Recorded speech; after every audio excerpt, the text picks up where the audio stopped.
Hi everyone, I'm BikerScout and welcome to this, my first video tutorial. We're going to focus on proportions and getting likenesses in your portraits. For the purposes of this video I'm working in Photoshop, but the techniques and the methods that I'll be outlining will also apply to canvas and paper. You may have already seen my video Molly, which is a 25-minute real-time drawing of this photo. I started with blank canvas, obviously a blank sheet of paper, and working with blue pencil. I worked on just the features, didn't bother with the outline of the face. It was purely just for a sketch and for the purposes of doing a real-time video. But I'll try and recreate now, if you like, the method that I used to get those features in position, working out how they related to each other on the page, and then I'll show you the actual sketch which I've scanned in, and we'll see how it compares if I overlay it on the original photo and how accurate those measuring techniques were. So I started, this will be very crude by the way, started by drawing with the nose. Obviously getting the nose in the centre of the page is an easy way to position the portrait on your sheet of paper.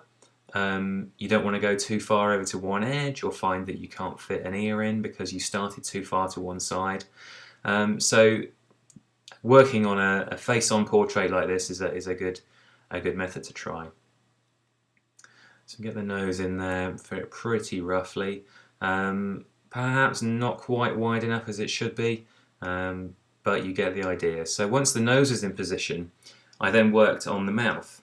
And the first measurement I wanted to try and find was the distance from the bottom of the nose to the top of the lip.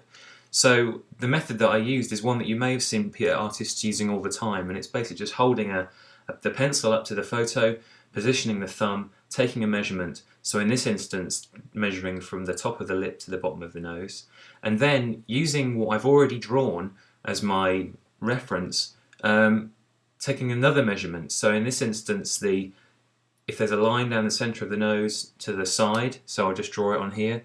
So this distance here, so from the edge of the nose, so that distance there, from the edge of the nose to the centre, is about the same as the bottom of the nose to the top lip.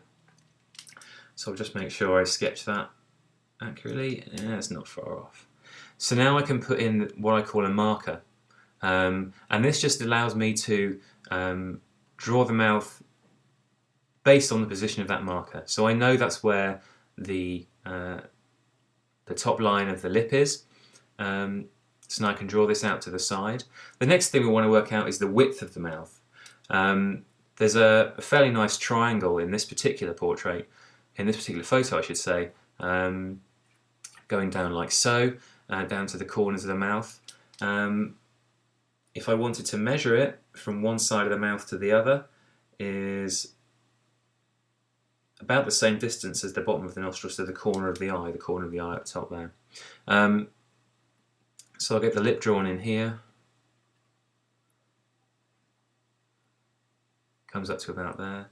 One of the key things when it comes to drawing likenesses and getting likenesses correct, I should say, is to draw what you can see, not what you think you can see. Quite often people will draw mouths and there'll be very thick bold lines all the way around the lips. Obviously if someone's wearing quite strong lip liner, brilliant. But quite often you'll find that the lines around the edge are very soft, almost blurred. Particularly in this one, it's quite strong in the corner of the mouth there, so you can make some nice strong marks in the corners of the mouth, and then getting some gentle shading coming out, some subtle shading for the corners of the mouth. But for the actual outlines of the lips, there isn't actually a strong line. I've drawn them in here for the purposes of the tutorial. But you would suggest the outline of the lips with the shading rather than actually drawing the outline. And then to get the depth of the bottom lip, it's about the same as, I would say, that distance there to that distance there. So if I just measure that on there, comes down to about here. And so it continues. It's a little bit like putting a jigsaw together. Once you have your first few pieces in place, you can start to fit other pieces around it. So now if I wanted to start working on the eyes, we want to get two things correct. We want to get the width of the eye itself, and we also want to get the distance, the vertical distance between the nose and the corner of the eye.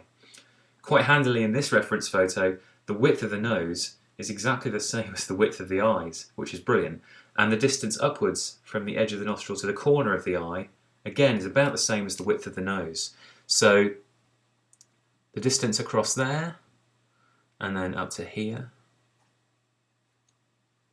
And also using alignment is handy. So you can see on the original photo, the corner of the eye is almost perfectly in line with the edge of the nose. So that line that I've drawn there is just about right. Let me just check. Yeah. So we can get the inner corner of the eye positioned there. And then again, measuring the width of the nose and the width of the eye on the photo, just to check that they're the same.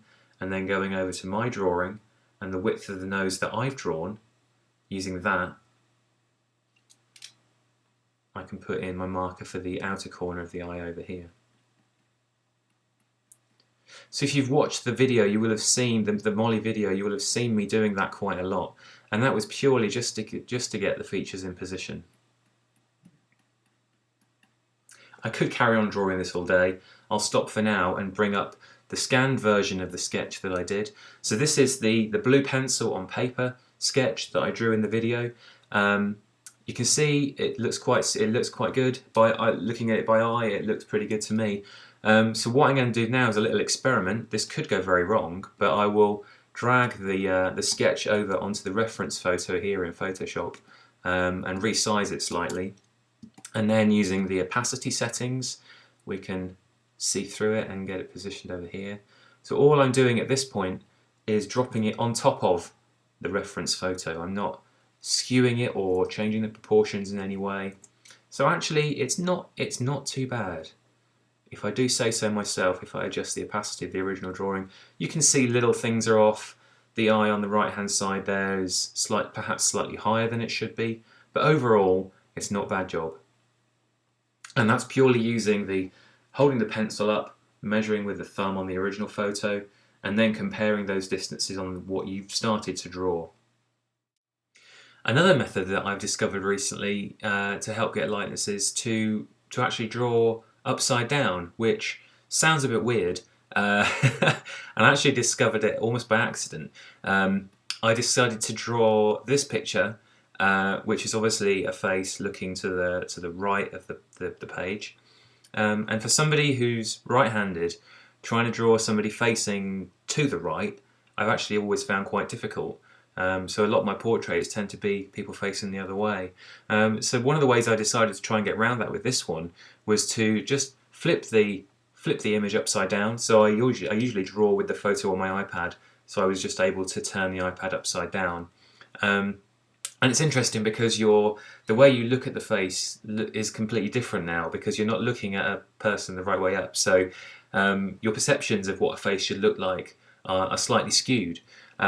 So you have to appreciate the shapes, and often trying to break the face down into shapes is another good way of drawing it section by section, if you like.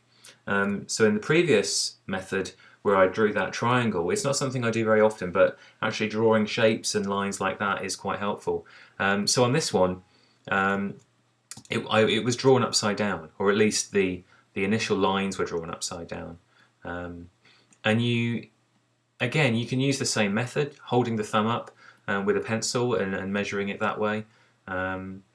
Again, you can see here quite clearly there is no definite line at the edge of the lip, so don't assume there is a line there when there isn't, because that will be one of the things that will work against trying to get the likeness right. So again, draw what you see, not what you think is there. That's one of the sort of mantras that I tell everybody when they ask me how do you get your likenesses. It's all down to drawing what you can see and getting the balance of those sorts of things. So drawing upside down, I would actually recommend as a good sort of exercise. If you draw portraits a lot, give it a shot, see if it makes a difference. The drawing that I eventually produced of this photo has become one of my favourites. Let me just bring it up here.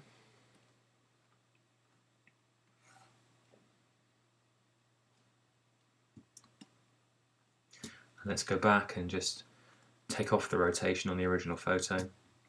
Now looking at this one by eye, I can see that there are fairly big discrepancies. Certain positions, the distances, that was purely for a stylistic reason. I tried to get a little bit more stylized with this particular portrait. But drawing upside down and rotating the paper to make it easier to find a more natural hand movement all goes a long way to help creating a more accurate portrait. I'll try overlaying this one. I don't fancy my chances, but we'll see how it looks. Reduce the size down slightly.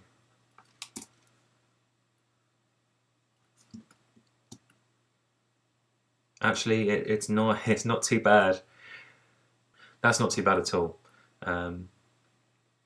Position of the hand is slightly off. It's sort of slightly lower, comes down underneath the chin a little bit more.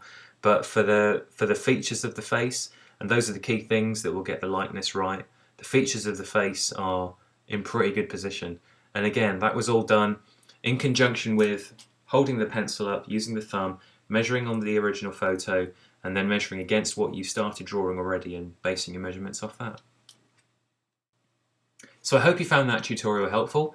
If you have any questions, feel free to leave them in the comments below, and you can also find me on Twitter, Facebook and DeviantArt. I'll hopefully see you guys for the next tutorial. Bye!